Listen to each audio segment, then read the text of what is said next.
बघा, मुख्यमंत्र्यांनी सांगितलेलं आहे की सरसकट हा शब्द वापरलेला नाही.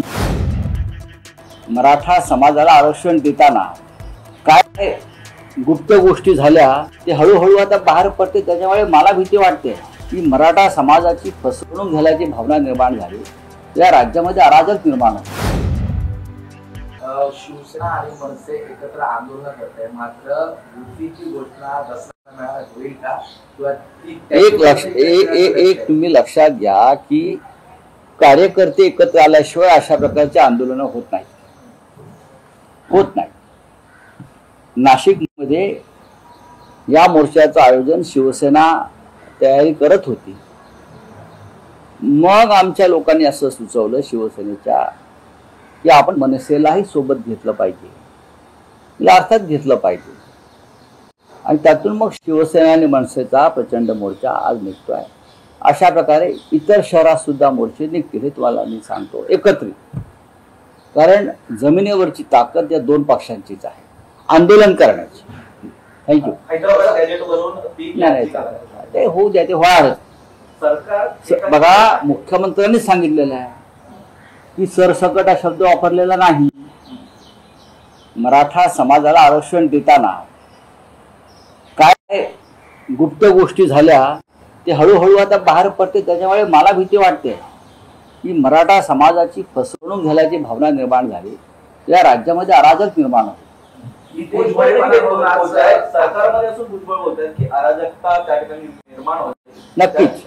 नक्कीच मला सारखं वाटतं या राज्यामध्ये जातीय अराजकता निर्माण होऊ शकते. आता असं हे मी सांगत नाही, आमचं म्हणणं नाही की असं काही झालंय. हे भारतीय जनता पक्षाचे आणि त्यांचे मित्र पक्ष सांगतात. आम्ही कसे खासदार फोडले, म्हणजे फोडलेल्या खासदारातून खासदार फुटलेले नाहीत हे सांगतोय. उपराष्ट्रपती CP राधाकृष्ण हे घोडे बाजारातून झाले आहेत का? देशाच्या संविधानिक दुसऱ्या क्रमांकाचं संविधानिक पद आहे, सेकंड हायेस्ट कॉन्स्टिट्यूशनल पोस्ट, म्हणजे देशाचं उपराष्ट्रपती पद आहे.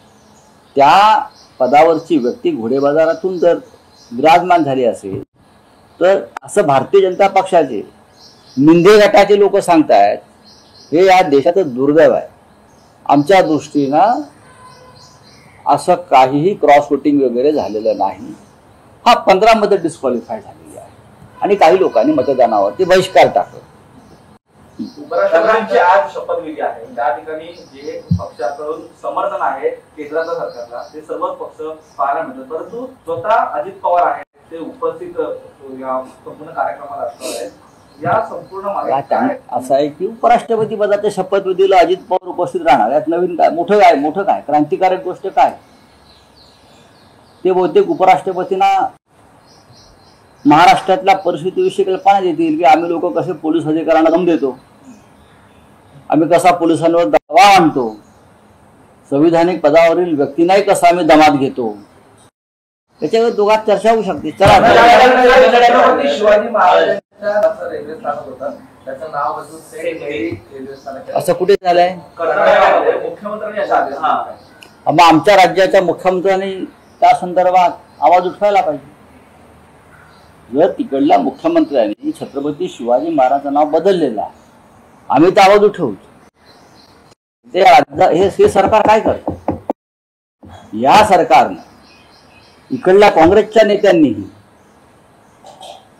शरद पवार साहेबांसारख्या नेत्यांनी, आम्ही तर आहोतच, एकनाथ शिंदे सारखे जे नेते आहेत, बाळासाहेब ठाकरेंचा आणि शिवाजी महाराजांचा फोटो लावतात, त्यांनीही, अजित पवारांनाही या संदर्भात केंद्राला करायला पाहिजे, हस्तक्षेप करा. का करत नाही? बघा, मुख्यमंत्र्यांनी सांगितलेलं आहे की सरसकट हा शब्द वापरलेला नाही. मराठा समाजाला आरक्षण देताना काय गुप्त गोष्टी झाल्या ते हळूहळू आता बाहेर पडते. त्याच्यामुळे मला भीती वाटते की मराठा समाजाची फसवणूक झाल्याची भावना निर्माण झाली, या राज्यामध्ये अराजक निर्माण होते. शिवसेना आणि मनसे एकत्र आंदोलन करते, मात्र युतीची घोषणा दसरा मेळाव्यात होईल का? एक तुम्ही लक्षात घ्या की कार्यकर्ते एकत्र आल्याशिवाय अशा प्रकारचे आंदोलन होत नाही. होत नाही. नाशिकमध्ये या मोर्चाचं आयोजन शिवसेना तयारी करत होती. मग आमच्या लोकांनी असं सुचवलं शिवसेनेच्या की आपण मनसेलाही सोबत घेतलं पाहिजे, या अर्थात घेतलं पाहिजे. आणि त्यातून मग शिवसेना आणि मनसेचा प्रचंड मोर्चा आज निघतोय. अशा प्रकारे इतर शहरात सुद्धा मोर्चे निघतील, हे तुम्हाला मी सांगतो एकत्रित. कारण जमिनीवरची ताकद या दोन पक्षांचीच आहे आंदोलन करण्याची. थँक्यू. हैदराबाद गॅजेटवरून ते होऊ द्या, ते होणारच.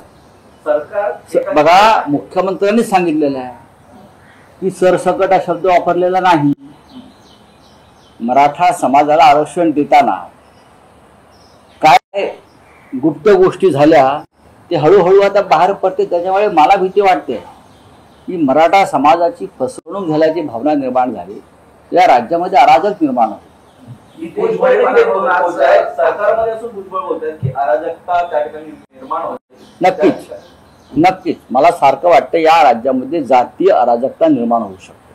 सामनाच्या अग्रलेखात तिथे घोडेबाजार आता असं हे मी सांगत नाही, आमचं म्हणणं नाही की असं काही झालंय.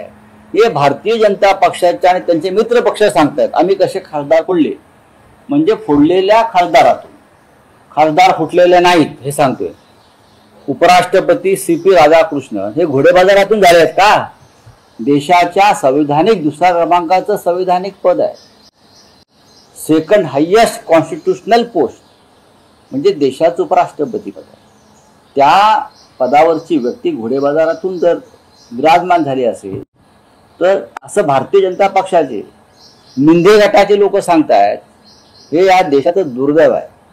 आमच्या दृष्टीनं असं काहीही क्रॉस वोटिंग वगैरे झालेलं नाही. हा 15 मध्ये डिस्क्वालिफाय झालेली आहे आणि काही लोकांनी मतदानावरती बहिष्कार टाकला.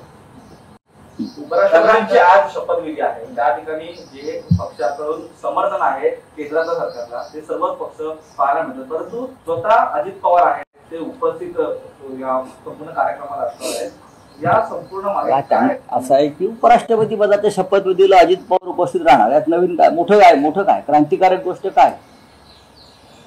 ते बहुतेक उपराष्ट्रपतींना महाराष्ट्रातल्या परिस्थितीविषयी कल्पना देतील की आम्ही लोक कसे पोलीस अधिकाऱ्यांना दम देतो, आम्ही कसा पोलिसांवर दबाव आणतो, संविधानिक पदावरील व्यक्तींनाही कसा आम्ही दमात घेतो, त्याच्यावर दोघात चर्चा होऊ शकते. छत्रपती शिवाजी महाराजांचं रेल्वे स्थानक होतं, त्याचं नाव बदलून रेल्वे स्थानक असं कुठे झालंय? मुख्यमंत्र्यांनी मग आमच्या राज्याच्या मुख्यमंत्र्यांनी त्या संदर्भात आवाज उठवायला पाहिजे. जर तिकडल्या मुख्यमंत्र्यांनी छत्रपती शिवाजी महाराजांचं नाव बदललेलं आहे, आम्ही तर आवाज उठवू. ते हे सरकार काय करतं? या सरकारनं इकडल्या काँग्रेसच्या नेत्यांनीही, शरद पवार साहेबांसारख्या नेत्यांनी, आम्ही तर आहोतच, एकनाथ शिंदे सारखे जे नेते आहेत, बाळासाहेब ठाकरेंचा आणि शिवाजी महाराजांचा फोटो लावतात, त्यांनीही, अजित पवारांनाही या संदर्भात केंद्राला कळायला पाहिजे, हस्तक्षेप करा.